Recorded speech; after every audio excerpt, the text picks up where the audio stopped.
اچھا چترالی صاحب، ایک جو آپ کی دوئی وزیر دفاع صاحب نے بھی کہا کہ تحریک انصاف نے اس انفارچونیٹ انسیڈنٹ کے اوپر پروپیگنڈا کیا، سوشل میڈیا کے اوپر بھی الزام لگ رہا ہے کہ جی تحریک انصاف والے کچھ اس قسم کی باتیں کرتے رہے، کس حد تک اس میں صداقت ہے؟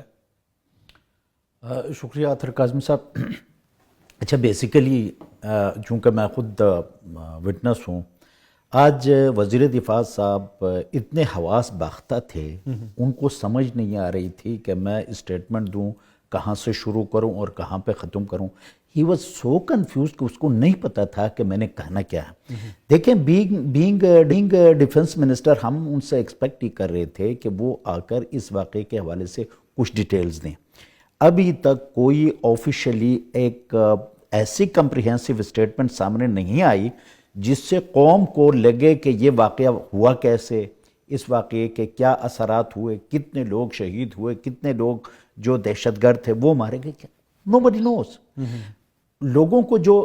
میڈیا کو جو خبریں آ رہی تھیں، سیکیورٹی ذرائع سے آ رہی تھیں، اس میں بھی کنٹراڈکشنز تھیں، کوئی سیکیورٹی ذریعے سے کچھ اور کہہ رہا تھا، کچھ اور، تو اٹ واز ٹوٹل کنفیوژن۔ لیکن جب وہ اٹھے اپنا وزیر دفاع صاحب تو ان کو ہمیں لگا کہ وہ خود کنفیوزڈ ہیں، تو وہ بلیم گیم پہ آ گئے۔ اب دیکھیں ان لوگوں کو، جس طرح حافظ صاحب نے کہا نا کہ یہ بلوچستان کا کسی نہ کسی حوالے سے یہ بلوچستان کا معاملہ جو ہے یہ سلگتا رہا ہے، کبھی یہ سبسائڈ ہوتا ہے، مکمل طور پر یہاں پہ ابھی امن کا پر چترالی صاحب یہ جو دہشت گردی ہے اس کے اوپر تو آپ کو حکومت کی سپورٹ کرنی چاہیے نا، یہ تو پاکستان کا مسئلہ ہے، یہ صرف وزیر دفاع کا یا یہاں پہ حکومت کے سپورٹ نہیں ہے، ہم دہشت گردی کی مخالفت کرتے ہیں۔ حکومت کی کیا سپورٹ کریں گے؟ حکومت اپنی خود سپورٹ نہیں کر پا رہی نا۔ یہ دیکھو یہ تو قومی ایشو ہے، اس پہ ڈیبیٹ ہی نہیں ہے نا کہ دہشت گردی کو کوئی زیروح کوئی پاکستانی، دیکھیں ہم پاکستان کو چھوڑیں جی، ہم دنیا کے کسی بھی ملک میں، وہ غیر مسلم ملک بھی ہو، اس میں کسی غیر اس کو بیچارہ بندے کو جس کا کوئی گناہ نہیں ہے، وہ انوسنٹ بندے کو اگر ہلاک کیا جاتا ہے، ان کو مار دیا جاتا ہے، تو یہ ایک ہاربل چیز ہے، یہ انسانیت سے گری ہوئی چیز ہے، کوئی اس کی۔ لیکن مسئلہ یہاں پہ یہ ہے کہ ہم غیر سنجیدگی کا ہماری انتہا یہ ہے کہ اتنا بڑا واقعہ ہوا، وزیر دفاع صاحب ٹویٹر کے اور اس کے وہ لے کر وہاں پہ ان کی اسکرین شاٹ لے کے وہ دکھا رہے ہیں کہ فلاں نے یہ ٹویٹ کیا، فلاں نے یہ، یار یہ اتنا مسئلہ اتنا بڑا اکنامکل ایشو ہے۔ یہ دیکھیں ہماری بدقسمتی یہ ہے کہ سری لنکا میں شورش شروع ہوا LTTE کا، کتنے لوگ مارے گئے، کتنے وہاں پہ سیکیورٹی کے ایشوز رہے، کتنے سالوں تک وہاں پہ کرائسس رہا، لیکن ناؤ دے آر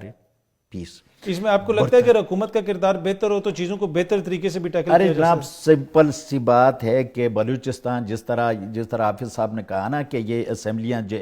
جیلی ہیں،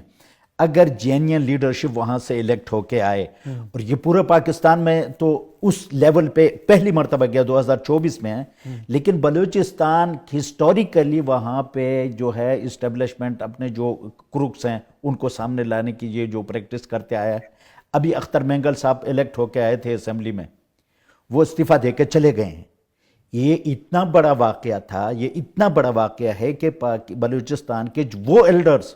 جو جینینلی اسمبلی میں آتے ہیں، لیکن وہ اس حد تک ڈس اپوائنٹ ہو جاتے ہیں کہ وہ اپنی سیٹ چھوڑ کے دوبارہ اس اسمبلی کو چھوڑ کے جا رہے ہیں۔ اطہر صاحب یہ بہت بڑا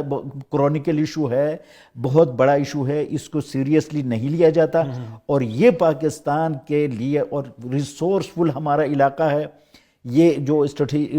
انٹرنیشنل گیم پلان ہوتے ہیں اس میں بھی یہ چیز جو ہے یہ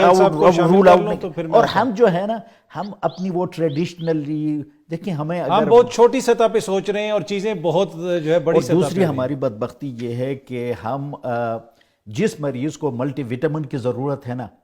ہم 75 سالوں سے اس کو اینٹی بایوٹک دے کے اس کا مزید بیڑا غرق کر رہے ہیں۔